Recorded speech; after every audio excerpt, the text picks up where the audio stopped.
Hi, good day. I want to share to you today two verses out of the story about the prodigal son, which we all know so well, but I want to focus on two verses.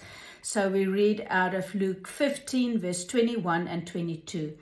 And the son said to him, Father, I have sinned against heaven and in your sight. I'm no longer worthy to be called your son, no longer deserve to be recognized as a son of yours. Verse 22, but the father said to his bondservants, Bring quickly the best robe, the festive robe of honor, and put it on him, and give him a ring for his hand and sandals for his feet. First of all, the excitement that the father had when he saw the son coming, and it says that he saw his son coming from afar. He was literally waiting for his son to come back, which is so beautiful. But I want to focus on the three things that the father immediately gave to the son: the robe, the ring, and the sandals. And the robe, in that culture, it was the father had a very specific long robe, and that was a sign of honor and very specific status. So when the son came back after he wasted everything he received from the father immediately clothed him with his robe, reinstating him, giving him back the honor and the authority that he had before he left and he sinned and he turned his back on the father. The second thing is he put his ring on the son, the father's ring.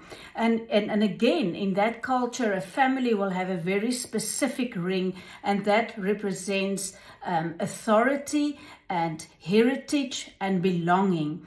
And the father took his ring off and he gave it to his son. And we all know a ring is also covenant. It's beginning and end, no beginning, no end. It's eternal. And it's so beautiful that the father, in spite of everything the son did, he gave him his ring to say, hey, you are here, you're part of the family, and your heritage, your covenant, it's all standing, and we welcome you back into the family.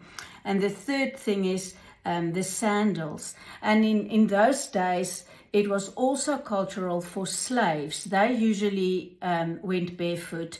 And if you're part of the household of the family, you will wear sandals. So it's so clear that the father was saying to the son by giving him sandals, you now step back into the freedom of being part of this family and to have access to everything that belongs to the family. Freedom, not living in slavery anymore, but you are back in a family where liberty and freedom and joy will be, and you have access to everything that belongs to me. And that is God's heart for us. If you maybe turned your back on him and you walked away and you felt that you've just wasted everything that he's given you, this is what the Father is telling us. He wants to welcome you back into his family. He wants to clothe you with his robe, to saying you are reinstated in honor. And he wants to give you that ring of covenant and the sandals on your feet to say you are free. You have the liberty in my house to have access once again to everything that I have offered you. So let us remember, God is desperate to see sons that turn their back on him to be welcomed back. And let us just check our hearts. Are we like the Father to welcome those back who maybe turned their backs on him or maybe on our ministries? I bless you.